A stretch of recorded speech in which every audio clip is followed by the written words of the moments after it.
Rain turned the glass doors of Meridian Children's Hospital into a moving mirror. Marisol Vega's palm landed on the slick pane with a soft slap, not loud enough to be rude, not weak enough to be ignored. Her other hand kept a grip on the strap of Mateo's backpack, the strap that had already cut a thin line into her shoulder through the damp fabric of her hoodie. Beside her, Lucia slumped in a lightweight wheelchair, 6 years old and ghost pale because transfusion day was the only reason her body still held its shape. And Mateo, healthy, 10 steady, was the child the hospital had already typed as a potential donor for his sister's care. His HLA markers living in the system long before anyone upstairs knew his name. Inside the lobby, warm light glowed off marble floors and chrome railings. Everything smelled like lemon disinfectant and money.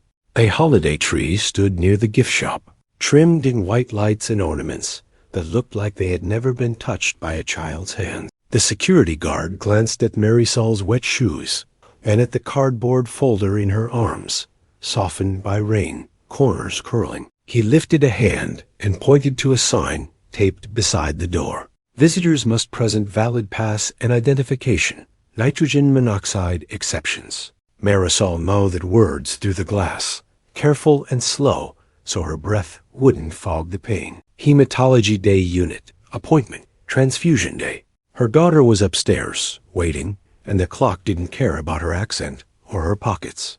The guard shook his head and tipped his chin toward a side entrance, the one used for staff and deliveries, the one where people like Marisol learned to slip in quietly, as if apologizing for existing. A few feet away, just beyond the security desk, Declan Rourke stood dry and immaculate in a charcoal coat that fit like it had been poured on. A driver waited behind him with an umbrella.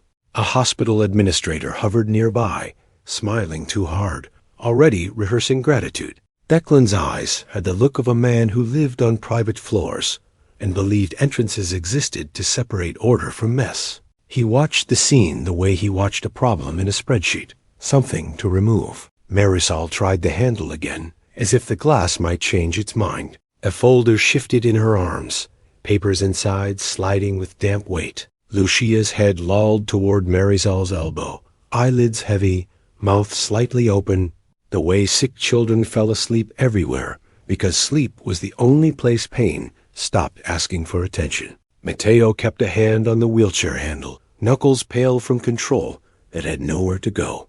Declan stepped closer, close enough for Marisol to see her reflection layered over his face. He spoke without raising his voice, the way powerful men did when they assumed the world would lean in. "This entrance is for patients and families," he said, "not for people running cons at a children's hospital." Marisol flinched like the words had mass. Her mouth opened. A plea tried to form, but she swallowed it, because pleading was the kind of sound that made men like him feel justified. The security guard pushed through the door. Warm air spilled out and vanished as the door swung shut behind him. He stepped into the rain and reached for Marisol's elbow. Marisol shook her head, trying to speak, but the guard's fingers tightened, guiding her away as if she were a stain on polished glass. Mateo's grip tightened around the wheelchair handle, as if he could anchor Lucia to the ground and stop the world from moving them. The folder slipped. Paper slid onto the marble threshold, edges turning translucent. A letterhead flashed, stamped in blue ink. Another country, another life. Hallowit Fertility Center, London. Declan's polished shoe came down on the page, smearing the ink as he stepped forward. Marisol froze, eyes on the shoe, then on his face. He didn't know who she was. He didn't know what that ruined paper meant. He didn't know that somewhere deep in Meridian Systems, an ethics-approved anonymized cross-match pathway had already flagged a perfect HLA match pulled without names, without faces, because someone upstairs was dying, and the algorithm didn't care about class. Inside the lobby, someone began to clap softly as the administrator started an introduction that sounded like a prayer. Outside, Marisol gathered wet pages with shaking hands, while security moved her away from the entrance like debris caught in a doorway. Lucia stirred, confused, a small whimper escaping before she swallowed it. Mateo bent to scoop paper with quick, careful fingers, as if rescuing words could rescue dignity. Traffic hummed beyond the hospital gates, indifferent. Somewhere above, on a pediatric floor, where machines measured breath and blood like metronomes. A little girl with Declan Rourke's last name slept under fluorescent light, her body already running out of time. And the secret that would detonate everything was already soaked through, pressed under his shoe, and left behind on the marble. Declan Rourke liked hospitals only when his name was on a plaque. He wrote checks that built wings, funded equipment, sponsored programs with glossy brochures, and smiling children holding balloons. He sat on boards. He shook hands. He smiled for cameras in a way that never quite reached his eyes. He understood numbers, logistics, leverage. He understood how a donation could become a headline, and a headline could become a shield. Singapore had been a shield for him. A city that ran on rules and air-conditioned efficiency, where the streets looked polished and the skyline looked like a statement. He moved his company's regional headquarters here 3 years ago, after lawsuits and whispers. After he decided the world was safer when it was orderly, and he held the clipboard. Rourke Dynamics didn't ship boxes. It moved supply chains with software and sensors, rerouting shipments before storms hit, predicting shortages before governments admitted they existed. Declan built a system that promised certainty, and the world paid him billions for the illusion. He came to Meridian Children's Hospital, an elegant private institution with public partnerships, and a lobby that felt like a hotel, because his foundation pledged $20 million to pediatric blood disorder care. He also came because his daughter Isla was upstairs, and he needed to believe he could buy something that mattered. The administrator beside him spoke like he belonged to the building. "M.R. Rourke, we appreciate your continued partnership. The press line is set. The patient ambassador is ready." Declan nodded, barely listening, his attention already in the elevator and up the pediatric hematology-oncology unit. His world had narrowed to lab values and time windows, to a countdown no one put on a wall, because that would make it too honest. His assistant, Juno Park, hovered at his other shoulder, tablet in hand, already rearranging the next hour. Juno looked engineered for efficiency. Perfect hair, calm face, voice with no warmth. "The photographer is here," she said. "We can go up after the remarks, doctor." Ayer confirmed she can meet for 5 minutes. Declan's jaw tightened at the name, Dr. Sahana.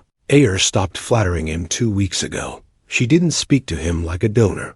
She spoke to him like a father who needed to accept that money didn't stop Marrow from failing. Declan delivered prepared remarks without stumbling. He spoke about community. He spoke about children. He spoke about resilience. He didn't mention Isla because vulnerability was currency he refused to spend in public. He kneeled beside the patient ambassador, a bright-eyed girl in a wheelchair, headscarf tied neatly, smile practiced, and placed a hand lightly on the chair. Cameras clicked. His expression softened into something that almost looked human, but his eyes kept flicking toward the elevator bank, as if his real life was trapped behind stainless steel doors. The pediatric wing smelled different. Less lemon, more plastic. Less marble, more quiet. On the 9th floor, a nurse greeted him with polite firmness, the kind common where fear lived in every room. Rourke. She is awake, doctor. Ayer is with her." Declan walked the hall like it belonged to him. He kept his shoulders squared, his face controlled, because losing control in a hospital felt like admitting defeat. Isla's room was pale walls and soft beeping. A stuffed otter sat on a chair. A coloring book lay open on the tray table, half-finished, crayon strokes shaky from fatigue. Isla Rourke looked smaller than 8. Her hair had thinned. Her skin was almost translucent under fluorescent light, veins faintly blue at her wrists. But her eyes, when they found her father, still held the sharpness of someone who watched and remembered. "Hi," she said, voice quiet. Declan moved closer, steps slower now. He took her hand carefully, like she might break. "Hi, Star." She'd been calling herself that lately, Star, because she liked the idea that something small could still burn. "Doctor." Ayer stood at the foot of the bed, arms folded, tablet tucked against her side, hair pulled back, eyes that missed nothing, calm built from living among emergencies. "We adjusted her meds, doctor." Ayer said. Her counts are still dropping. Declan's fingers tightened around Isla's hand. The transfusions should be holding. They are buying time, Dr. Ayer replied. Time is not the same as a solution. Declan's jaw flexed. We have registries. We have resources. We can fly in donors. We have searched registries and expanded internationally, Dr. Ayer said. We do not have a matched unrelated donor. The longer we wait, the higher the risk. An infection could take her in days. Isla looked between them. Doctor, Ayer told me my blood is tired. Declan forced a smile. Doctor, Ayer has a poetic streak. Dr. Ayer didn't flinch. I told her the truth in a way she could carry. Isla squeezed his fingers. You look mad. Declan swallowed, the tightness in his throat unfamiliar and humiliating. I look focused. Isla's gaze drifted to the window, the skyline blurred by rain, lights streaking like smudged stars. I want to go outside, she said softly. Just once. The air smells like wet. Declan imagined germs, crowds, the uncontrolled world. He imagined losing her. We will, he said quickly. When Dr. Ayer says it is safe. That may not happen soon, Dr. Ayer said. Declan's eyes flashed. You can do better than may. I can do honest, Dr. Ayer replied. The tension thickened until Isla shifted, uncomfortable. Declan leaned down and kissed her forehead, careful not to tug at the foreline. I am going to take care of it, he murmured. Isla studied him with a seriousness that didn't belong on a child's face. You always say that, she said. Sometimes you do. Sometimes the world does what it wants. The words cut a place he kept hidden. When he left the room, he walked faster, as if speed could outrun helplessness. In the hallway, Juno fell into step. The board call is in 2 hours. Your speech is trending. The hospital posted it. Declan barely heard. He stared at the elevator doors like they were an enemy. He thought of registry reports. Donors ruled out by antibodies and mismatched markers. He thought of his father's hands, stained with engine grease, shaking as he tried to light a cigarette in a cold kitchen. He remembered being 10, listening to the furnace click and fail, realizing no one was coming. He saved himself. He swore he would never beg again. Now his daughter's life sat on a waiting list. On the ground floor, under a concrete overhang that blocked some of the rain, Marisol sat on a bench with her back to the wall. Her hair dripped onto her cheeks. She wiped it with her sleeve, smearing water and exhaustion. She clutched Lucia's file like a shield, the kind made of paper and fear. Matteo stood beside the wheelchair, 10 and too steady. He had the stillness of a child who learned early that noise didn't always bring help. His eyes tracked every adult in the vicinity, measuring their moods as if moods were weather that could kill. Lucia slumped, cap pulled low, her skin too pale, lips faintly gray. She tried to smile at Matteo and failed. Her body was already saving energy for the needle. Farah Lim, a hospital social worker with kind eyes and a lanyard full of access cards, crouched in front of them. I can get you in through the clinic entrance, Farah said. Different protocol. Keep your voice low. Some guards get defensive when they feel corrected. Marisol nodded, pride bitter in her throat. I did not raise my voice. I saw, Farah said. Marisol looked toward the glass doors, where the lobby gleamed like a different world. She saw the man in the coat, the way bodies angled toward him like gravity. She saw him without the camera smile now, only the clean impatience of someone used to being obeyed. She could have named him. She did not. Naming powerful men had a way of coming back on the person with the least protection. My daughter needs her transfusion, Marisol said. She gets dizzy when she waits. Farah's gaze flicked to Lucia, then back. I am getting you upstairs. Then we will talk about temporary housing support. Marisol's laugh came out short. Temporary. It is a start, Farah said. Marisol stood, lifting Lucia's bag snacks, a blanket, lab results in plastic sleeves. Matteo took the wheelchair handles without being asked, grip gentle but firm. As they moved, Marisol's cardboard folder shifted, and the wet London letter slid halfway out. She pressed it back in, heart tightening. Hollowick, London, a place she once believed meant clean floors and opportunity. Before she learned clean floors could hide dirty hands. She kept that letter because it was proof that something had been taken from her body without her understanding. Proof that she hadn't imagined waking up sore and groggy in a clinic room. A nurse urging her to sign forms. She couldn't read fast enough because a doctor was waiting. She didn't know what was being harvested. She only knew she needed the money. She only knew they smiled when she hesitated. Later, when she asked questions, the smiles vanished. They told her she signed. They told her she should be grateful. Grateful was a word rich people loved. Farah led them into a stairwell that smelled like damp concrete. Marisol kept a hand on Lucia's shoulder and watched her eyelids flutter, heavy with exhaustion. In the hematology day unit, nurses moved with brisk competence. Lucia was lifted into a recliner and wrapped in a warmed blanket. She offered her arm without looking, practiced. Her veins were difficult, her skin thin. A nurse named Lena spoke softly while she worked. "You did very well last time," Lena said. "We will do it again." Lucia nodded faintly. Brave in the quiet way, sick children became brave when they ran out of alternatives. Matteo stood close, eyes fixed on the needle like he could will it to be painless. When Lucia winced, he put his hand on her blanket and squeezed gently. Marisol watched Lucia's face for pain, for fear. Her own chest felt full of jagged glass. "You are strong," Marisol murmured in Spanish. Lucia's eyes fluttered open. "I am tired. I know," Marisol whispered. "But we are here." When the transfusion began, the steady drip of blood into Lucia's body looked almost calm. The bag hung there, red and quiet, a reminder that someone, somewhere, had given something. Lucia watched the drip with heavy-lidded focus, then turned her head toward Matteo. Her voice was small, careful, as if she feared the wrong words could cost her something. "If you give the doctors your blood for the other girl," she said, and the sentence came out in a child's blunt logic. "I get less, Matteo."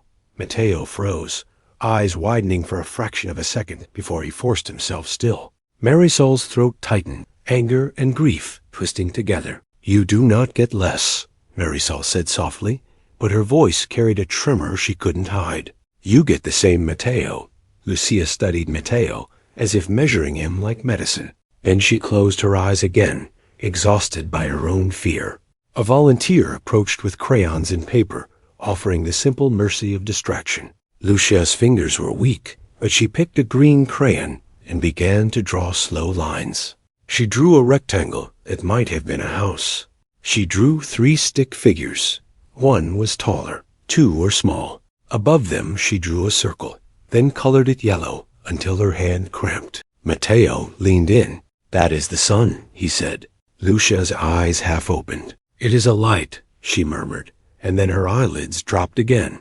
Marisol watched the drawing, and something in her chest reset, like a machine shifting into a safer gear. Not hope, not relief. Just a moment where her children were still children. If the rain and the glass and the choices in these halls have pulled him in, the safest way to stay close is to subscribe, because the next turn always arrives without warning. 3 floors above Isla's ward, Declan sat in a conference room, staring at a screen of names and percentages. His medical concierge compiled private donor networks and overseas registry expansions. His foundation connected him to a lab promising accelerated matching solutions. The language made his skin crawl. It sounded like marketing. He didn't care anymore. He wanted certainty.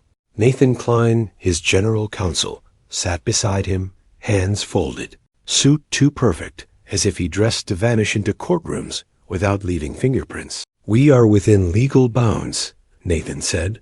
"We can fund additional searches. The hospital cannot stop us from donating resources." Declan's eyes didn't leave the screen. "They can stop us from saving her. They can stop us from violating protocol," Nathan said. "There is a difference." Declan's jaw tightened. Protocol is a way to tell a father to wait while his child bleeds out quietly. Juno tapped her tablet. "Doctor, Ayer wants an in-person meeting," she said. Declan stood. "Now, doctor." Ayer met him outside Isla's room, far enough away that Isla couldn't hear the edges of fear. "We have a potential donor, doctor," Ayer said. Declan's breath caught. "How strong?"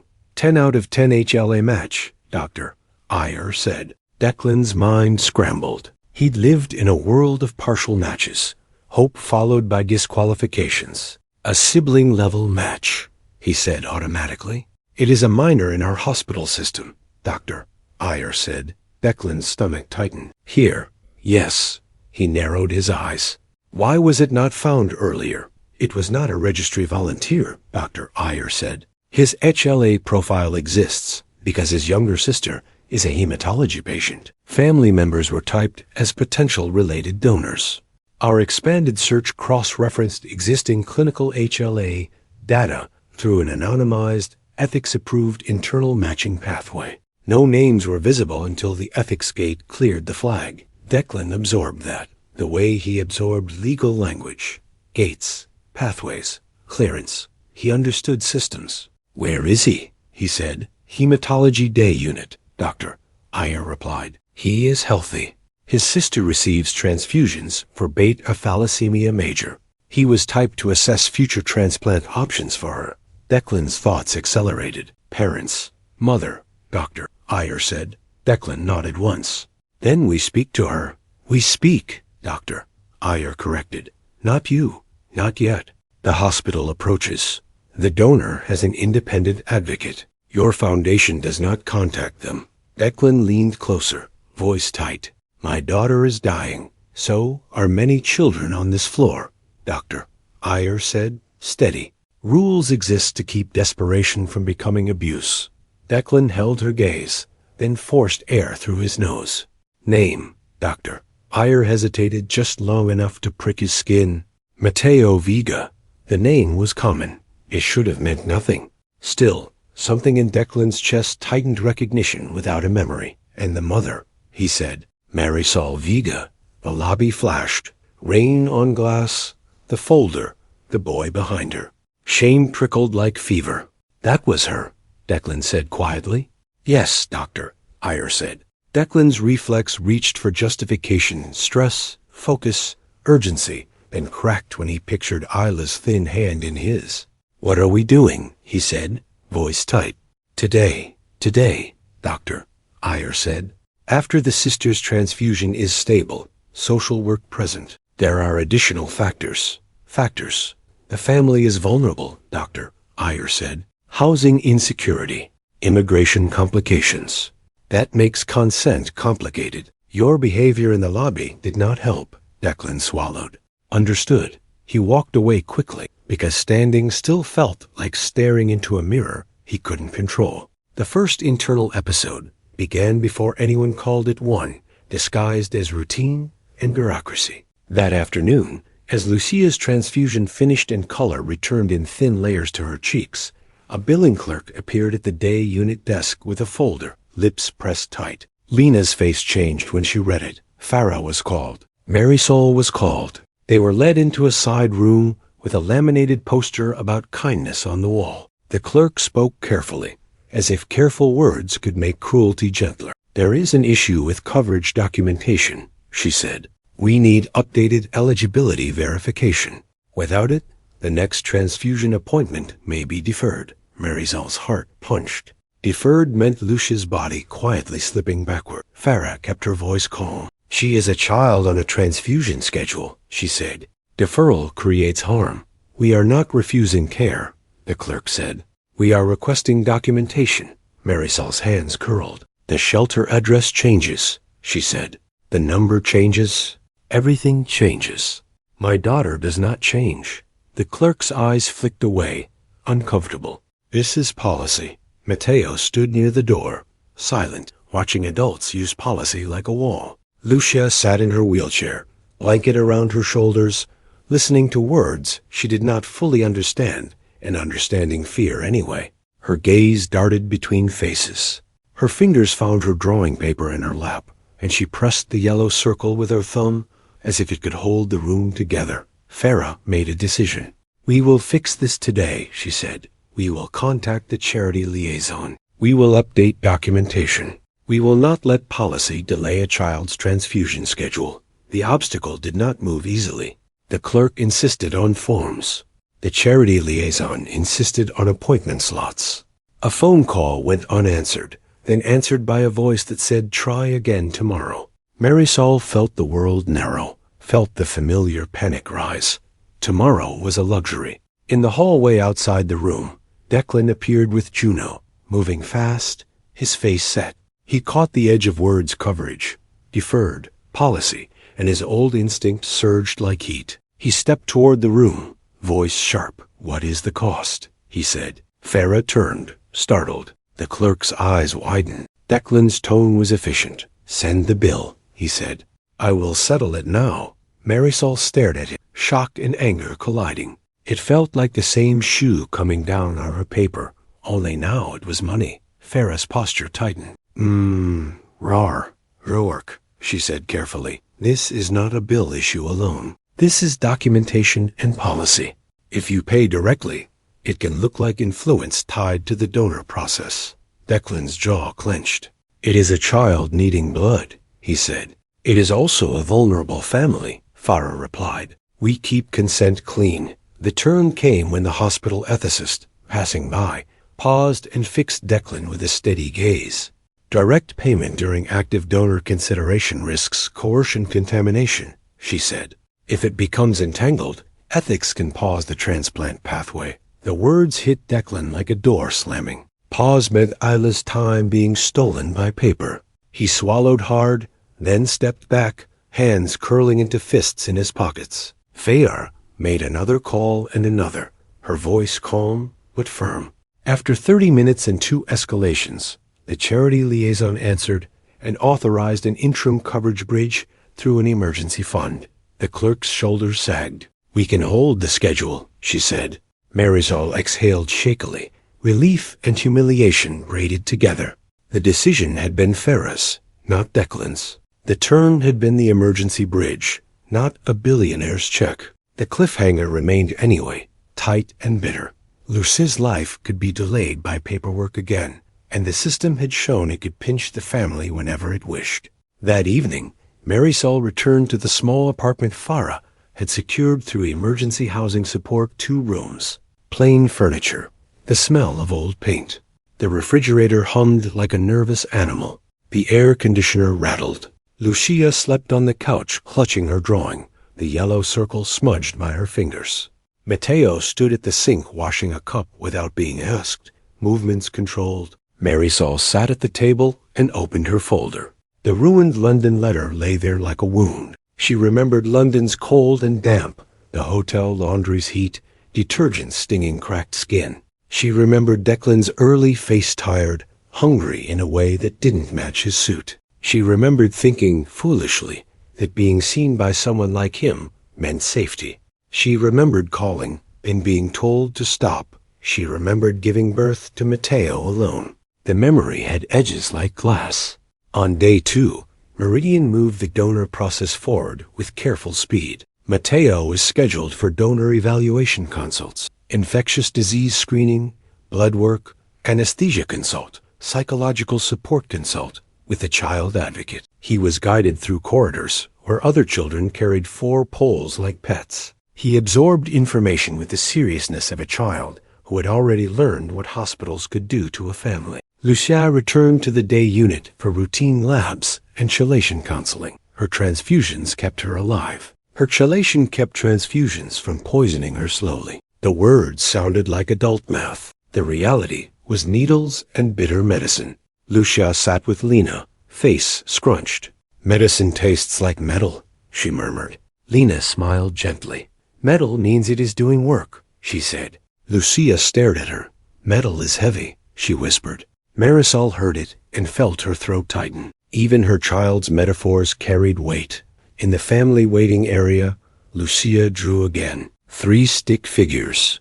The yellow circle. This time she added a 4th figure, smaller than the rest, placed near the tallest one, and she shaded it lightly, as if it were fading. Matteo leaned in. "It is Isla," he said quietly, naming what no one had asked him to name. Lucia's eyes flicked to him. "No," she murmured. "That is empty." Marisol's chest tightened. Lucia was too young and still understood absence. The second internal episode began in a room with a conference table and a hospital logo on the wall. Meridian's chief communications officer, Elise Tan, called Dr. Iyer, into an administrative conference room. The hospital CEO sat at the head of the table, expression controlled, hands folded as if prayer could turn scandal into silence. 2 PR staff hovered with laptops open like shields. Elise's voice was smooth. "There is a video," she said. Rourke's lobby incident. "It is spreading, Doctor." Ayer's face remained neutral. "I am aware. The board is concerned," the CEO said. "This institution's reputation matters. Our donors matter, Doctor." Ayer's eyes didn't change. "My patients matter."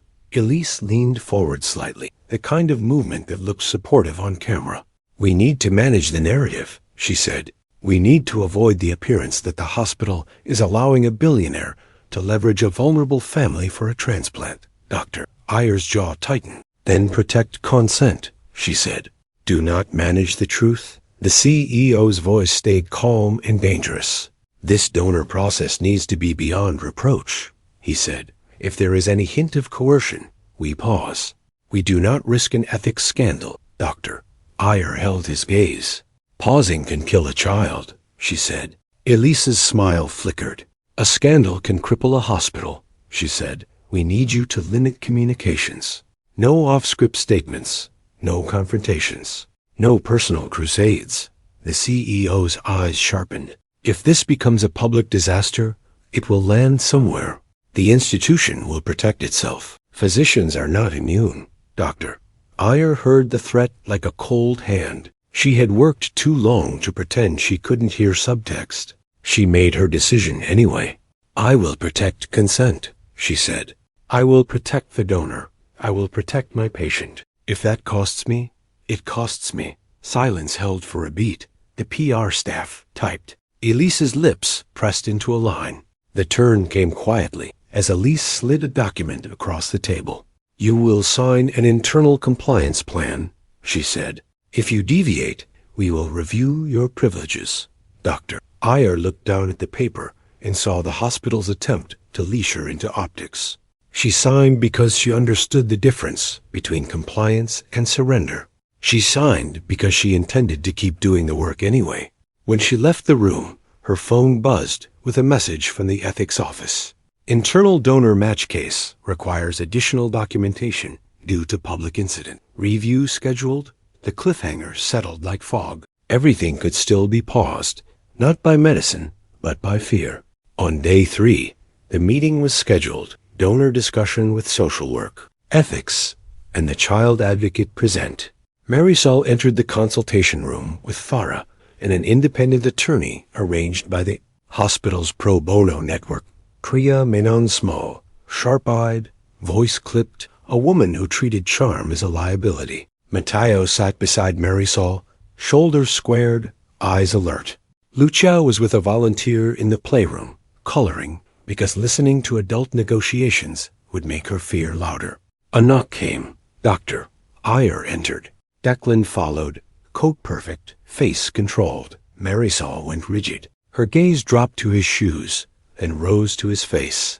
Declan paused, feeling the air change. Doctor Ayer's eyes flicked to him with warning. Declan stepped inside and closed the door. Marisol didn't stand. She didn't offer politeness.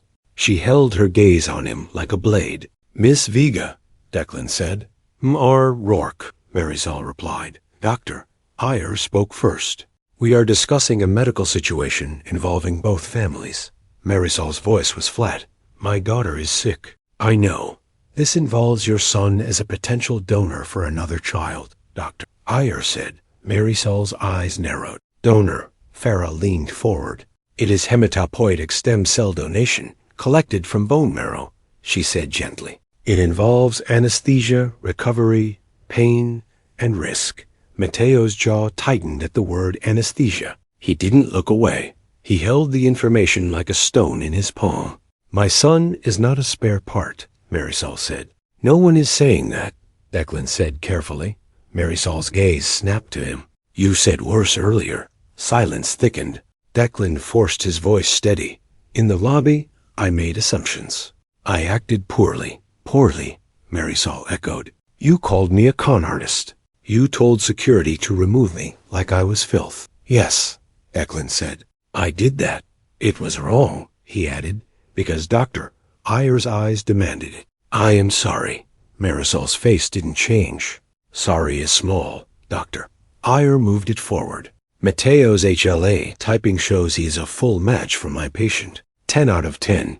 Marisol's suspicion sharpened. Your patient, a child, Doctor, Ayer said. Her name is Isla. Declan felt Isla's name in this room like a bruise. Farah kept her tone careful. This could save Isla's life. Mateo's safety comes first. Why my son? Marisol said. Because he is a match, Doctor. Ayer replied. We have not found another. Declan's voice dropped. Isla is my daughter. Marisol held his gaze without pity. Then find your own donor. We tried, Declan said. Every registry, every search. Mateo is the best chance. Only chance, Marisol said. Doctor. Ayer did not correct it. Marisol's voice stayed controlled. My son has school. He takes care of his sister. He is not a resource. Declan's old instinct surged again, the one that believed money could turn pain into math. If he donates, I will cover costs, he said. Medical, recovery, housing. I can transfer funds today. I can make this simple. Priya's voice cut through, sharp as a snapped glove. No, she said. Declan turned, irritation flickering. Priya stepped forward, eyes hard. Direct payment in this context is coercion, she said. Vulnerable family. Urgent transplant. A billionaire offering cash. Consent becomes contaminated. Declan's jaw clenched. I am offering help, Doctor. Ayer's eyes hardened. It becomes pressure, she said. Even if you tell yourself it is kindness. The ethicist in the room spoke calmly, but the words carried weight. If support is framed as exchange, the ethics committee can pause the transplant pathway, she said. We can stop it. We will stop it. The air changed.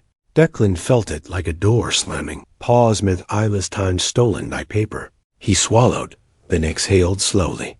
The decision arrived in his throat as surrender, not softness. Then tell me what is clean, he said. Priya didn't soften.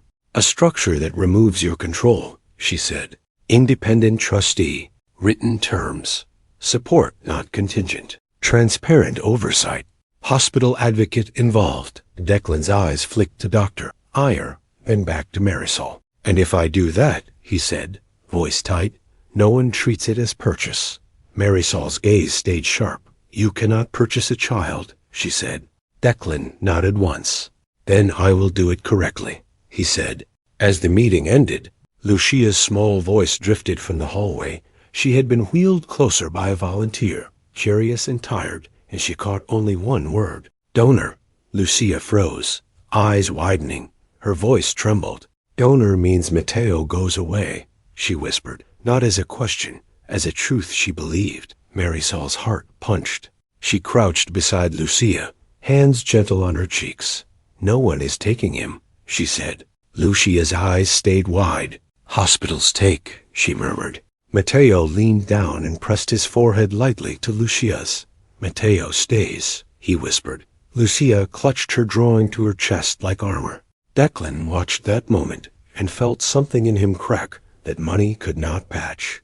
On day 4, the trust structure began to take shape, not because Declan suddenly understood justice, but because his old move had failed and ethics had shown teeth. A neutral trustee was named. Terms were written. Housing support, medical coverage for Lucia's transfusions and chelation therapy, transportation, school support. Explicit language, not contingent on donation, not contingent on outcome, not contingent on silence. Declan signed with his personal name, binding himself. He surrendered control of the trust. It was not redemption. It was constraint. The third internal episode began with a family fracture that almost collapsed everything. Mateo's donor evaluation continued. He was led through consults, infectious disease screening, anesthesia evaluation, psychological support, lab draws that made his arm ache, discussions about risks and recovery. He held himself together with stillness. Then, between rooms, he heard voices through a half-open door, adult voices, clipped, professional. Match is so strong, someone said. Statistically consistent with close relation. We cannot say that, Another replied. Not yet. The donor is a child. We do not contaminate consent. Matteo froze. Close relation. Donor. Contaminate. He didn't know what they meant, not fully, but he knew the shape of secrets. He knew the shape of adults choosing words, carefully around children. His chest tightened like a fist closing. He backed away, turned the corner fast, and walked until he found Marisol and Lucia in the playroom.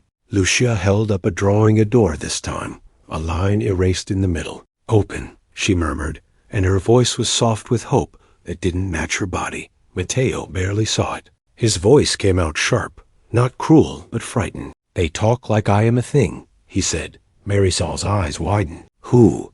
Matteo shook his head, jaw clenched.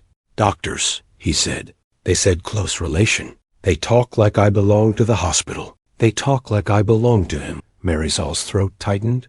She felt the crack in the family widen. The world had always tried to take pieces from them. Now it was trying to rename them. You do not have to do anything, she said, voice low. Nothing happens without you. Matteo's eyes flashed. Then I will say no, he said. I will say no, and they can find someone else. Marisol's breath caught. She could not force him. Forcing him would turn her into the pressure she feared. Lucia's small hand tightened around her paper. Her voice trembled. Matteo stays, she whispered, and she pressed the drawing to his chest. Matteo looked down. His expression softened, not into agreement, but into pain. Marisol reached for his face, palms gentle. We decide together, she said. No one takes you. No one takes her. No one takes us. That night in the apartment, Matteo sat at the kitchen table, staring at Lucia's drawing, like it held an answer. Marisol cooked rice and eggs, the cheapest comfort she could build. Matteo's voice was low. If I do this, they keep pulling me into rooms, he said. They keep talking, Marisol exhaled slowly. And if you do not, she said, voice soft but honest, a child may die. Matteo's shoulders rose and fell. Then I carry that, he said, and the sentence sounded older than 10. Lucia stirred on the couch and opened her eyes, glassy in the dim light. The other girl is like me, she whispered. Marisol's chest tightened. Yes, she said. Lucia swallowed. Hospitals take, she murmured again, then added, as if correcting the world, but sometimes they give back. Marisol returned to the table and placed Lucia's drawing between them. This is what she believes, she said. Matteo stared at the yellow circle, at the door, at the erased line. His decision didn't arrive like heroism. It arrived like resignation, like the quiet acceptance that kindness could hurt. I will finish the evaluation, he said. Marisol nodded once. The crack held for now. Days moved with the slow violence of process. Declan tried to manage the storm the only way he knew, tightening control. He called Nathan. He called private labs. He called people who owed him favors. He asked for timelines that did not exist. The board at Rourke Dynamics scheduled emergency calls. Shareholders demanded reassurance. Analysts watched the stock like vultures watched breath. Declan sat beside Isla at night, holding her hand while machines counted time. On day 5, a lobby clip exploded beyond Singapore. It was packaged, reposted, captioned, turned into entertainment. Juno's voice turned tight. It is spreading fast. The hospital wants a statement. Declan looked at Isla sleeping, her chest rising and falling with effort. I do not care how I look, he said. You should, Juno replied. Optics can slow ethics. Slow ethics can slow transplant. Declan closed his eyes. The world he built cause and effect was now aimed at him. He issued a statement, short, no excuses. No blame. He acknowledged harm and apologized. He said he would cooperate with Meridian's ethics and would not contact the donor family directly. Online, people called it PR. In the hospital, Dr. Iyer called it necessary. On day 6, the next obstacle arrived wearing silk and a polite smile. A hospital administrator approached Dr. Iyer in the corridor with Elise Tan beside him. Elise held a tablet. We want a controlled apology moment, Elise said quietly. A simple image. Mr. Rourke acknowledging harm to the donor mother. It will calm donors. It will show humility. Doctor. Ayer's eyes narrowed. My donor family is not content, she said. It is protection, Elise insisted. It reduces pressure. It frames this as ethical. Doctor. Ayer's voice stayed calm. It frames it as performance, she said. Performance contaminates consent. Elise's smile tightened. Dr. Ayer, she said, your stubbornness is becoming institutional risk. Dr. Ayer felt the blade again. Then document that you tried to stage a vulnerable mother, she said. I will not. The administrator's voice lowered. We can reassign your transplant role, he said, calm as a threat. We can choose someone else. Dr. Ayer's heart hammered. She imagined another physician, one who smiled for PR and moved slower for ethics, one who delayed until the window closed. She made her decision in the same breath. Then you put it in writing, she said. You explained to a dying child's father that you replaced the transplant lid because she refused a photo op. Elise's eyes hardened. You are not untouchable, she said. Dr. Ayer nodded once. Neither is the hospital, she replied. The turn arrived later that night when the CEO's office sent an email. Dr. Ayer to remain transplant lead contingent on compliance with enhanced documentation and no unsanctioned statements. The cliffhanger was clear. One misstep could cost Dr. Ayer her role, and losing her could cost the children everything. On day 7, a new pressure squeezed from the outside. Hallowick. Priya's phone buzzed with an email from London Council. Notice of intent to seek injunction to seal donor records, citing privacy laws and threat of misuse. It read like protection. It felt like a muzzle. Priya showed Marisol. Marisol's face drained. They want to silence, Marisol said, voice flat. They want to control evidence, Priya replied. They will also try to intimidate. The prediction proved itself by afternoon. A security supervisor entered the day unit and asked Farah to step aside. There is someone asking for Ms. Vega, he said. Marisol's spine stiffened. Who? A man, he said. He says he represents Hallowick in London. Priya's eyes sharpened instantly. Farah's face drained. In the corridor near the elevators, the Hallowick liaison stood crisp, briefcase slim, posture polite, eyes empty. He smiled. Ms. Vega, he said. Priya stepped forward. You do not meet her, she said. Not here. The liaison's smile did not change. We received notice of an intended legal action, he said. We wish to clarify misunderstandings. Our records indicate appropriate consent. We are concerned about defamatory claims. Marisol felt her hands curl, the old cold rising. Priya's voice stayed flat. You will produce records in court, she said. You will not intimidate a vulnerable family in a pediatric corridor. The liaison's eyes flicked past Priya to Marisol's face. It is unfortunate, he said softly, when private medical matters become public. Institutions and individuals can be harmed. Farah stepped closer. You need to leave, she said. The liaison's smile thinned. We merely advise discretion, he said. He walked away as if the building itself had invited him. Marisol's knees went weak. She pressed a hand to the wall. Priya's voice lowered. They are watching, she said. They are moving. The obstacle had a new face. Hallowick had reached into Singapore. Priya made a decision. We accelerate, she said. We preserve evidence before they bury it. The turn came an hour later when Priya's phone buzzed. Hallowick filed for emergency injunction to freeze records. The motion moved fast.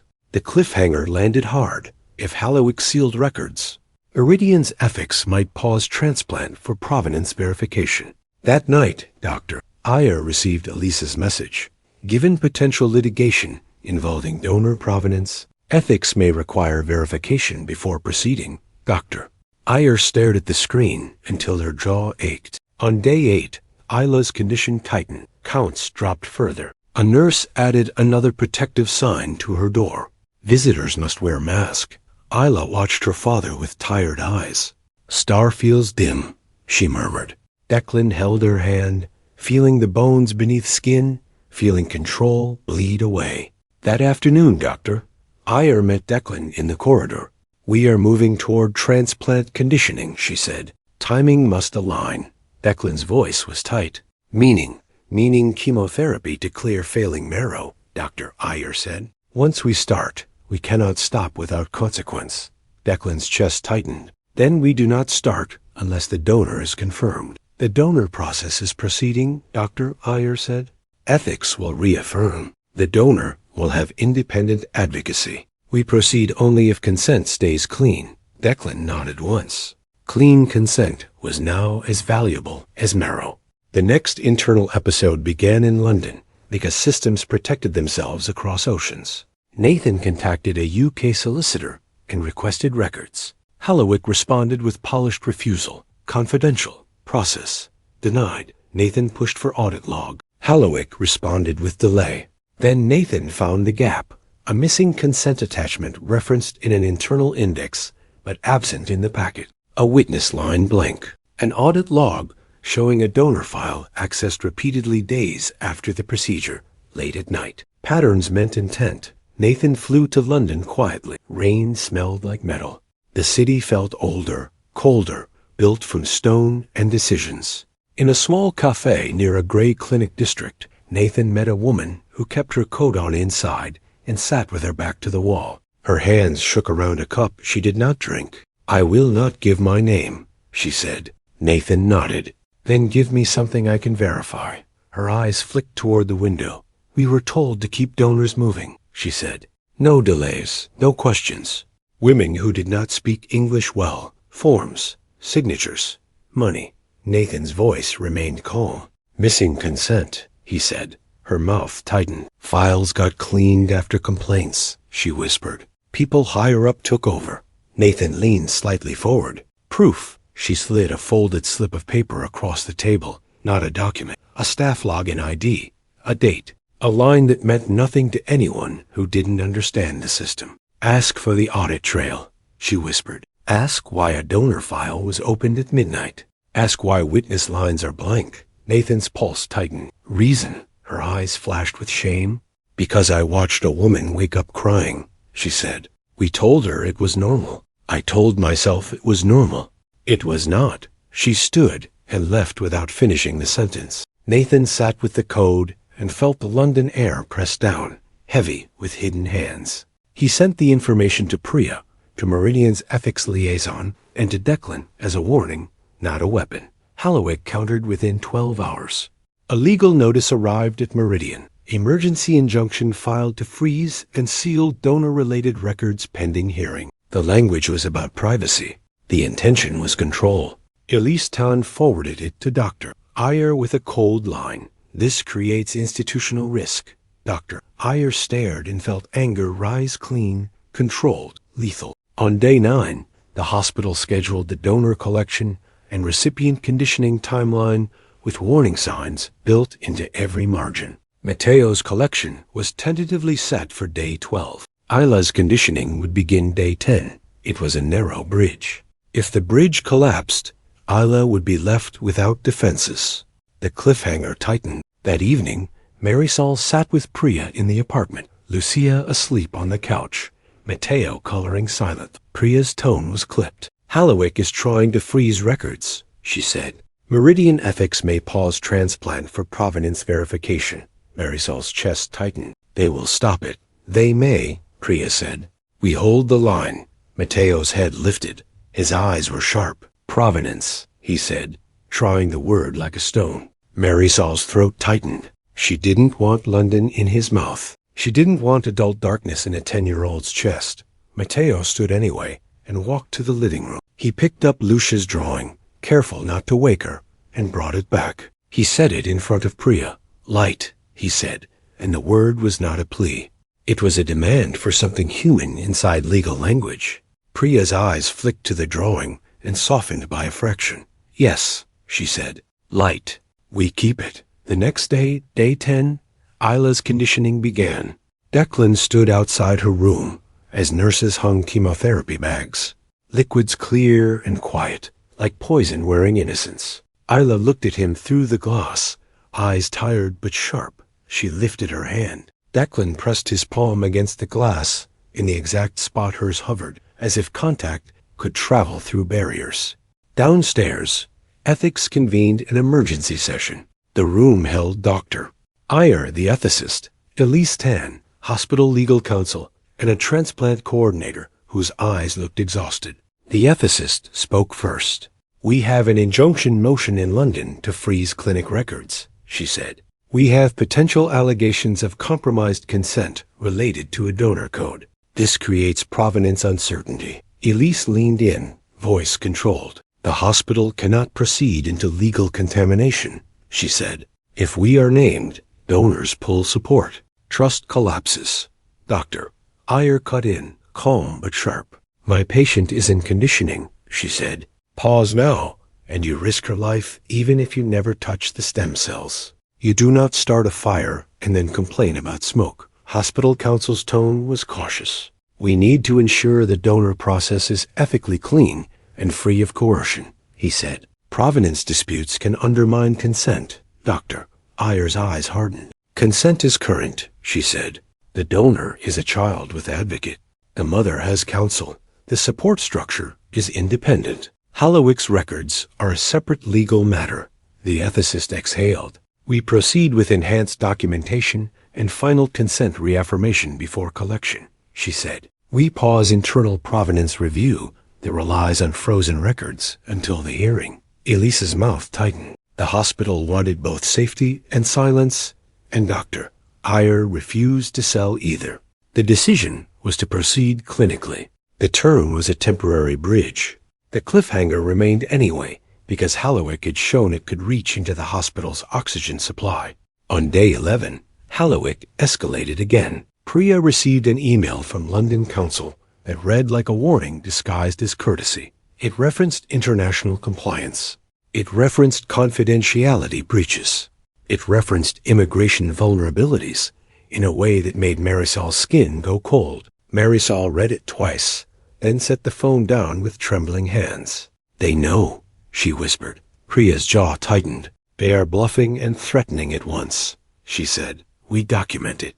We do not bend." Marisol's chest tightened. She looked at Lucia, who sat drawing again, coloring the yellow circle with fierce concentration as if more pigment meant more safety. Lucia overheard a fragment of adult language. Donor, risk, pause, and her face tightened. She whispered, barely audible, "Matteo is leaving." Marisol's heart punched. She crouched and pressed her forehead to Lucia's. "Matteo stays," she murmured. Lucia's eyes filled. "Hospitals take," she whispered. Marisol's voice turned steady, forced into shape by necessity. "Sometimes hospitals give back," she said, and she made herself believe it long enough to get through the next hour. Day 12 arrived like a tightened fist. Matteo sat on a gurney in pre-op, gown too big, cap flattening his hair. 10 years old and trying not to show fear. His legs bounced slightly, not childish energy, but anxiety needing somewhere to go. Marisol stood beside him, holding his hand with both of hers. Her face was controlled, but her eyes were red around the edges. Priya stood behind her, postured like a shield. The child advocate sat near Matteo, calm and present, explaining again what would happen, what would hurt, what would be watched. Lucia was brought in briefly in a wheelchair, wrapped in a blanket, because she refused to stay away. She looked at Matteo with wide eyes. "Matteo stays," she whispered. Matteo leaned down and pressed his forehead gently to hers. "Matteo stays," he murmured. Lucia held out her drawing. "Light," she said. Matteo took it carefully and folded it once, then placed it in his gown pocket like a talisman. Declan was not allowed in the room. He waited in the hallway, hands clenched, feeling every second like a physical ache. Dr. Iyer stepped out, face composed, eyes tired. "Ethics requires final reaffirmation," she said. "One more time. No pressure. No conditions." Marisol nodded once. Priya nodded once. Matteo looked at Marisol, voice quiet. "I will do it," he said. "For the girl, for Lucia, because blood kept Lucia alive. Because someone would do it for her." Marisol kissed his forehead, hands shaking for a second before she forced them still. Then the hard cliffhanger struck. A hospital counsel appeared, breath tight. "We received notice," he said. "Hallowick has filed an emergency motion to freeze records and has named Meridian as potential party. Ethics is reconsidering whether to pause collection pending provenance verification. The air stopped. Marisol's face drained. Priya's eyes sharpened like knives. Dr. Ayer's jaw tightened. Declan, in the hallway, felt the world tilt. Dr. Ayer spoke first, calm but dangerous. "My patient is in conditioning," she said. "Pause now, and you risk killing her." Hospital counsel's voice stayed cautious. "If provenance dispute contaminates consent," Priya cut in. "Consent is current," she said. "You do not punish children because a clinic is afraid of discovery." The counsel swallowed. "Ethics chair wants a call," he said. Dr. Ayer's eyes hardened. "Then I will be on that call," she said, "and I will put my name on the line." She turned and walked fast, coat flaring slightly, the motion of someone moving toward a fight, without weapon except truth. Marisol stood frozen beside Mateo's gurney. Lucia whispered, terrified, "Hospitals take." Mateo pulled the drawing from his pocket and placed it in Lucia's hand. "Sometimes they give back," he murmured. The call lasted 12 minutes that felt like 12 hours. Dr. Ayer's voice carried through the hallway in fragments, controlled and sharp. Separation of issues, no dissemination. Donation consent independent, patient in conditioning. Pause equals harm. Document safeguards. Elise Tan's voice joined at one point, smooth with fear. Institutional exposure, reputational risk. Dr. Ayer's reply came like steel. "If you need a reputation, earn one." When the door finally opened, the ethicist stepped out, face tight. "We proceed," she said. "Collection proceeds. Enhanced documentation, immediate post-collection review. If Hallowit produces evidence of coercion, we reassess later. We do not stop a child in conditioning." The bridge held. Mateo was wheeled toward the operating room. Marisol stood at the threshold, hands pressed together, lips moving silently in Spanish. Declan stood down the hall, not approaching, because he understood now that proximity could feel like pressure. The collection went smoothly. A surgeon emerged, mask pulled down, eyes tired. "The collection went well," he said. "Mateo is stable." Marisol's knees buckled slightly before she caught herself, her breath left in a shaky exhale. Declan's chest loosened, relief sharp enough to hurt. The next days unfolded in time markers, not miracles. Day 1 post-collection. Mateo's hips ached, deep and bruised. He slept in bursts. He woke to drink water and check whether Lucia was there. He tried to be brave and looked annoyed when nurses praised him, because praise felt like a spotlight he didn't ask for. Day 2. Isla received the bone marrow stem cell infusion. The bag looked too small to hold life. The line ran into her vein. Declan watched, breath held, as if staring could push survival through plastic faster. When it ended, there was no miracle moment. Isla looked the same small, pale, tired. "Now we wait," Dr. Ayer said. Waiting was torture. Day 3. Isla became profoundly neutropenic. Her body had no defenses. A sign went up. "No fresh flowers. Limit visitors. Hand hygiene required." Day 4. Isla developed mucositis. Her mouth sores made swallowing feel like glass. She whispered through pain, "Star is dim," and Declan's throat tightened until he couldn't speak. Day 5. Isla spiked a fever. Blood cultures. Broad-spectrum antibiotics. Nurses moved fast with calm faces and tense shoulders. Dr. Ayer's jaw set into a line that Declan recognized as controlled fear. Day 6. Mateo spiked a fever, 38.9 degrees Celsius. Nurses drew cultures and started antibiotics while they waited for answers. Marisol sat beside his bed, fear tight behind her eyes. Mateo tried to joke through dry lips. "At least the food is better than the shelter," he whispered. Marisol's laugh broke. Lucia sat in the corner in her wheelchair, blanket over her knees, watching her brother's face. She held her drawing pad and colored silently, pressing the yellow circle harder than before, as if more color meant more protection. The system kept pressing. The board at Rourke Dynamics accelerated, citing governance stability. The market heard scapegoat. The stock dipped again. Financial media packaged Declan's humiliation into a narrative consumers could scroll past. Declan received notice of interim CEO appointment and pending investigation of conduct like a slap delivered by email. He sat in the hospital cafeteria with a dry sandwich he couldn't taste and folded the paper without expression. Ben went upstairs to hold Isla's hand again. Nathan called from London. Hallowig's injunction is moving, he said. They are trying to seal. They are threatening to name Meridian. They are offering quiet settlement to the Vegas through intermediaries. They want silence. Declan's jaw clenched. We do not settle into silence, he said. Nathan paused. Then we fight in public, he said. Then we fight, Declan replied. Around day 10 post-infusion, the first big payoff arrived quietly, not with fireworks, but with numbers shifting in the right direction. Dr. Iyer stepped into Declan's waiting area, eyes tired, but carrying something else. Engraftment markers are rising, she said. Declan's breath caught. His hand gripped the chair back.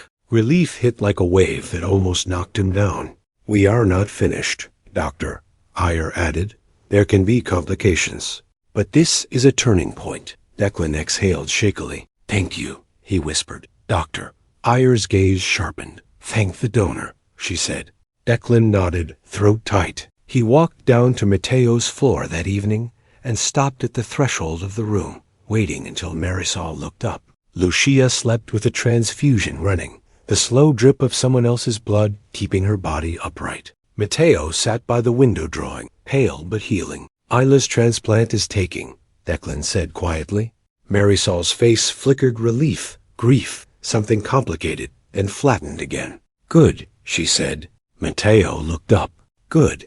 And Mateo's fever? Declan asked. Careful. Cultures are negative, Marisol said. They say it is inflammation. He is healing. I am glad, Declan said. This does not erase anything, Marisol replied. I know, he said.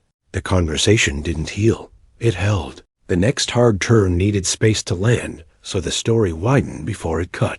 It widened into Marisol's logistics, because survival was not a single traumatic moment. Survival was a list that never ended. She spent mornings in hospital rooms and afternoons on the phone with agencies, trying to stabilize an address so Lucia's coverage wouldn't be questioned again. She collected school forms for Mateo, trying to keep him enrolled without drawing attention that could invite other kinds of scrutiny. She met with Farah about immigration clinics and listened to Priya explain legal timelines that moved slower than a child's blood. She learned the smell of antiseptic on her own skin, permanent as perfume. Lucia became more than a patient in the background. She became a child who noticed everything.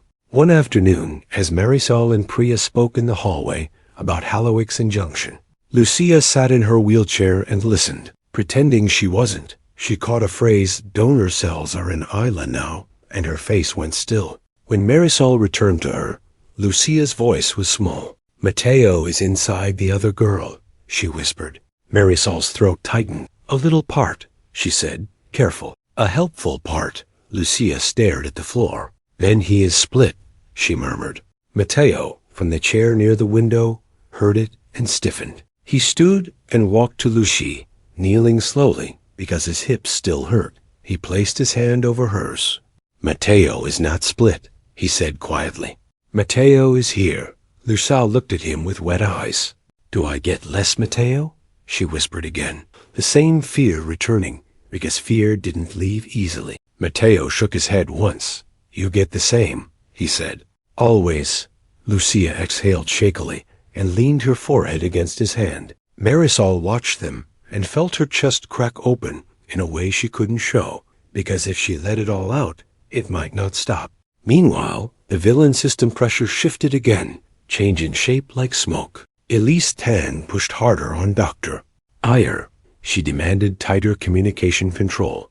She suggested a different transplant physician to reduce narrative risk. She warned Dr. Iyer's privileges could be reviewed. Dr. Iyer kept working. She documented everything. She kept every consent step clean. She refused staged moments. She treated children as patients, not as props. One morning, Elise cornered her outside the transplant coordinator's office. You are becoming the story, Elise said, voice low. Staff talk, families talk. Reporters sniff. Dr. Ayer's expression didn't change. Then the hospital should stop feeding them, she said. Elise's eyes narrowed. If donors pull support, then the hospital learns what donors are for, Dr. Ayer replied. Not the other way around. The CEO entered, face tight. We received another letter, he said. Haliwick suggests Meridian is complicit. They threaten international legal action. Dr. Ayer felt her heart hammer and forced her face still. We are not disseminating, she said. We are treating. The CEO's voice lowered. If litigation lands, someone will take the fall. Dr.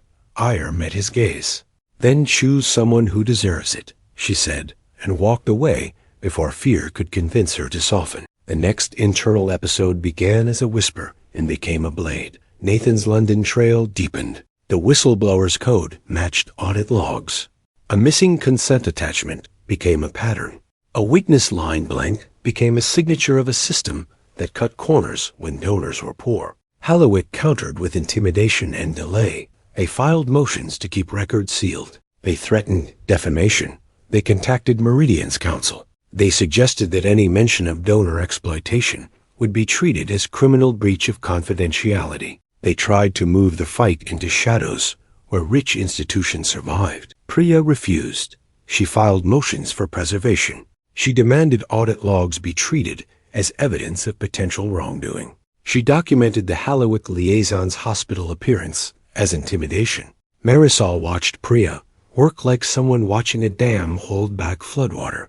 Then, on day 18 post-infusion, Dr. Ayer requested additional transplant safety testing to evaluate familial compatibility factors, standard in complex cases where immune markers behaved unexpectedly. It was medical. It was boring. It was also the crack where truth could slip through. Dr. Ayer didn't tell Declan yet. She didn't tell Marisol yet. She watched the data and felt the shape of something impossible forming. She delayed one day, not for drama, but for accuracy, because accuracy was the only shield she trusted. During that day, Isla developed a rash on her arms, possible early graft versus host disease, possible medication reaction. Dr. Ayer adjusted immunosuppression cautiously, monitoring. Declan watched the rash and felt panic rise. His mind tried to turn it into numbers. His heart refused. Mateo's energy returned slowly. He walked more. He demanded to go back to school. He hated feeling fragile. He hated feeling watched. Lucia's transfusion schedule continued. Inhalation side effects made her nauseated some mornings. She drew anyway. Yellow circles. Doors.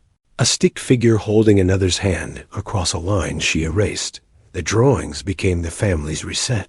When panic rose, Lucia's paper reminded them of light, of doors, of lines that could be erased with stubborn fingers. Then the big revelation arrived, not as a shock scene, but as a medical obligation that made hiding impossible. Dr. Ayer called Declan into her office. Her door closed. The hum of the hallway faded. Declan stood, arms crossed, braced for bad news. Dr. Ayer's face was serious. We need to discuss transplant safety testing, she said. Declan's jaw tightened. Is she rejecting? Not yet, Dr. Ayer said. But we have markers that require confirmation. We requested archived IVF records as part of Isla's medical history review because transplant medicine requires full background. Those records include donor coding and consent documentation references. Declan felt his hands go cold. Dr. Ayer continued, voice steady. The donor code in Isla's embryo record matches a donor code associated with a complaint file linked to Marisol Vega in London. We sought this for transplant safety, not scandal. Declan's pulse spiked. You are saying it is highly likely Marisol is Isla's genetic mother, Dr. Ayer said, and Mateo's match is a full sibling match consistent with shared parentage. The room narrowed. Dr. Ayer's voice stayed calm, cruel in its honesty. Based on available data, you are the biological father of both children. Marisol is the biological mother of both children. Evelyn carried Isla, but the egg appears to have come from Marisol. Declan's vision blurred for a moment, as if the air thickened. He saw Evelyn's face holding Isla love real, tenderness real, and beneath it, a shadow he never forced himself to name. How? He whispered. Donor egg IVF, on paper, Dr. Iyer said. But the complaint and audit anomalies suggest consent may have been compromised. This creates ethical complexity. It can affect consent now. We cannot hide it. Declan's eyes lifted, cold and bright with shock. If Marisol withdraws consent, he said, voice tight, Isla dies. If you hide truth, Dr. Iyer replied, you destroy consent now. You risk harming the donor.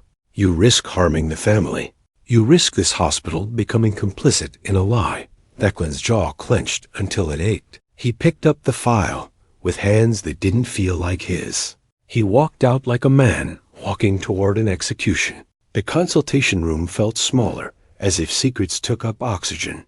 Marisol sat with Priya beside her, arms folded, eyes sharp. Farah stood near the door. The child advocate waited, quiet. Mateo and Lucia were in the playroom.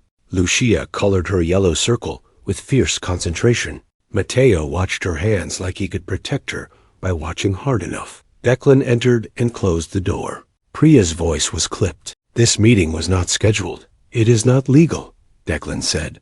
It is human. Human becomes messy, Priya said. Messy becomes coercive. Marisol's voice was flat. Say it. Declan forced the words out. The match is not random. Mateo is Isla's full biological sibling. Marisol's expression held for half a beat, then her breath stopped. Declan continued, rougher. The IVF records show Isla's donor egg came from a donor code tied to you. You are Isla's genetic mother. Marisol stood so fast the chair scraped. Rage came cold and controlled, like a blade. They took my eggs, she said. I told people.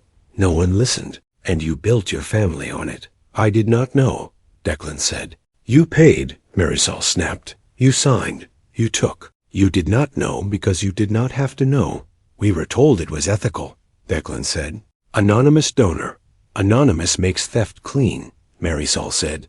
Declan's throat tightened. Mateo is my son, he said. I did not know. I should have asked. You left, Marisol said. I called. Your people threatened me. I was alone. I did not hear you, Declan said. You did not listen, she replied. Declan held himself still, forcing honesty without performance. I am telling you now, because you deserve the truth, he said. Marisol's eyes burned. You humiliated me at the door, she said. You humiliated the mother of your children. Yes, Declan said, shame twisting his face. This changes everything, Marisol said. I know, he said. You wanted my son's bone marrow stem cells, Marisol said. And you only realized after you stepped on my proof. Priya's voice cut through. Legal implications are significant, she said. Consent provenance, potential exploitation, Hallowick sealing attempts, ethics exposure. Marisol's gaze stayed on Declan. You will not buy silence, she said. Declan swallowed. I will cooperate, he said. Cooperate means evidence, Priya said. Sworn statements, financial transparency, accepting consequences. I accept, Declan said. Marisol stared at him and spoke with quiet precision. You will step down from Meridian's board, she said. You will not influence this hospital while my children are here. A real price. Public. Declan hesitated just long enough to feel it. He saw Isla asking to smell wet air. He saw Mateo brave without spectacle. He saw Lucia clutching a crayon like it was protection. I resign, Declan said. Today, Marisol said. Today, he agreed. The hard cliffhanger tightened immediately after the truth. Before Declan could sign, Hallowick moved again. A new legal notice hit Priya's inbox. Emergency injunction granted temporarily in London, freezing certain clinic records pending hearing. Hallowick argued donor files were being misused and demanded Meridian cease any internal review referencing Hallowick materials. Elise Tan forwarded a copy to Dr. Iyer with a cold line. Ethics chair considering pause pending provenance verification due to court freeze. Dr. Iyer's stomach dropped. Isla was still fragile. Engraftment was rising, but not secure. A pause now could mean a chain of complications no one could undo. The ethics chair called an emergency meeting. Declan sat in the corridor outside Isla's room and watched nurses move, thinking of systems and realizing systems could kill quietly. Marisol sat with Mateo and Lucia in a small family room, Lucia coloring her yellow circle harder than ever. Mateo watched Marisol's face with new fear, not of needles now, but of identity being stolen again. Lucia overheard the word pause, and her voice trembled. "Hospitals take," she murmured. Mateo leaned down. "Light," he whispered. "Hold light." In the ethics room, Elise argued institutional risk. Counsel argued compliance. The ethicist argued consent contamination. Dr. Iyer argued life. The court freeze affects their records, Dr. Iyer said. Not our duty, not our patient, not our donor's current consent. Elise's voice was controlled. If we are named, donors flee, litigation lands. The institution becomes a target. Dr. Iyer's eyes hardened. Then act ethically and accept discomfort, she said. Or act cowardly and accept blood. The ethics chair exhaled. We proceed clinically, she said slowly, and pause any internal provenance investigation, relying on frozen records until hearing. Dr. Iyer nodded once. Fine, she said. We do not need their paper to keep our consent clean. The decision was to proceed with care. The obstacle remained anyway, because Hallowig had not finished swinging. Declan signed his resignation that evening. Juno stared at the letter on her tablet, shock cracking her comb. This triggers the board. Let it, Declan said. They remove you. They can, Declan said. I am removing myself. Your company, your control. I built a machine, he said. My children are not machines. Juno's throat worked. Statement. Simple, Declan said. Honest. No excuses. That invites questions. Then we answer, he replied. The board moved fast. They framed it as governance and stability. The market heard scapegoat. The stock dipped again. Declan's interim replacement held a press conference and used clean words to describe a man being cut out. Declan's identity CEO, builder, untouchable, was stripped away in public. His wealth did not vanish. His control did. In the hospital, the weeks continued. Isla's fever resolved, then returned once more, then stabilized. Her rash improved with cautious adjustments. Engraftment rose steadily. Mateo's fever resolved. His hips remained sore. He demanded to walk. He demanded to go back to school. He hated being seen as fragile. Lucia's transfusions continued, and chelation side effects came and went like waves. She drew through them. Yellow circles, doors, lines erased by stubborn fingers. The drawings became a quiet motif in the family's rooms. Nurses began to recognize them. Lena taped one to the wall with permission. It hung crooked and bright.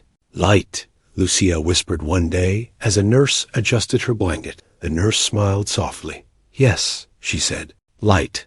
Declan moved into a small apartment near the hospital plane, quiet, close, not a penthouse, not a show. Distance now felt like cowardice. He surrendered control of the trust. He funded legal action against Hallowig through documented cooperation that put his name on risk. He accepted that he could not keep Evelyn's memory spotless by keeping Marisol dirty. He sat for depositions with Priya present. He provided emails.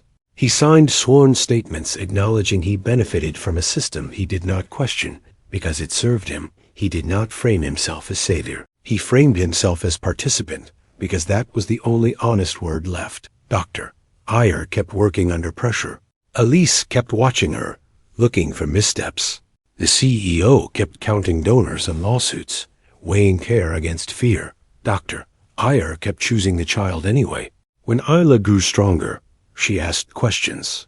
Why do people look at you like that now? She said during a slow corridor walk, her small hand in his.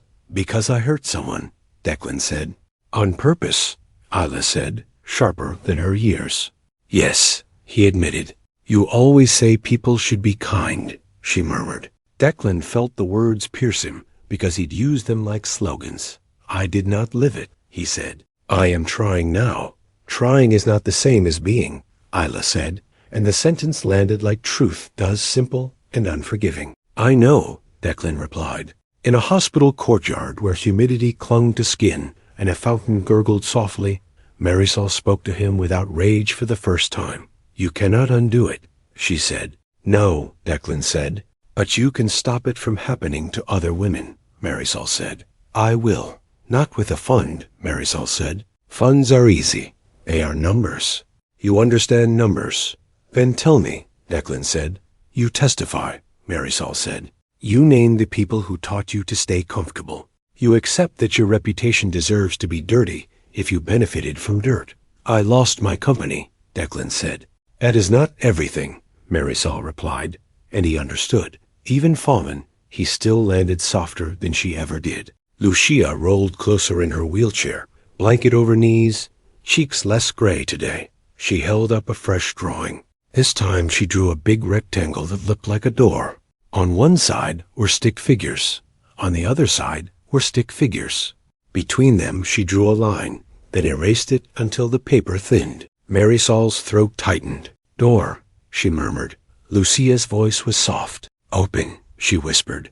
Declan stared at the drawing and felt something settle into place. Repair was not a moment. It was a habit, repeated until it became real. The monsoon season returned, and Meridian's glass doors wore rain like a veil again. A young father in worn clothes stood at the entrance with a toddler on his hip, soaking wet, arguing quietly with a guard. The guard pointed to the sign. Panic tightened the father's face. Declan happened to be there, arriving for Isla's appointment. No entourage now. No driver with an umbrella. Just him, carrying a small paper bag of snacks Isla liked. He stopped. The old instinct rose to step around the mess and let the world sort itself. Then Isla tugged his sleeve gently.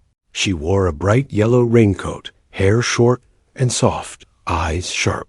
Matteo stood beside her, taller now, watchful. Lucia sat in her wheelchair, under a blanket, eyes bright with curiosity. Marisol stood behind them, posture protective, gaze cautious. Declan didn't raise his voice. He didn't flash privilege like a weapon. He walked to the desk, placed his plain visitor badge on the counter, and spoke with calm respect. "This family has a child," he said. "They need help. The clinic entrance is open. Please call Farah Lim." The guard hesitated, recognizing Declan's face from headlines and storms, unsure whether to fear him or resent him. "I am not giving an order," Declan said evenly. "I am asking for humane protocol." Something shifted. A guard picked up the phone. The father's shoulders sagged with relief. He murmured thanks, eyes wet, and moved toward the door. Declan stepped back, letting him pass first. Isla watched, quiet. Matteo watched too. Marisol's gaze rested on Declan for a moment, sharp, unreadable. Declan didn't look at her for approval. He didn't look for absolution. He looked at rain on glass and remembered the moment he crushed a London letter under his shoe. Then he looked at the children one carried by love and lies, the others carried by survival and a mother's iron will, and understood that none of it could be made clean with a speech. Declan inhaled the scent of wet air Isla once begged to feel, and for the first time, he didn't try to control it. He simply stood in the doorway, no longer the man who decided who belonged, just a father learning, late and painfully, what it meant to earn his way back inside.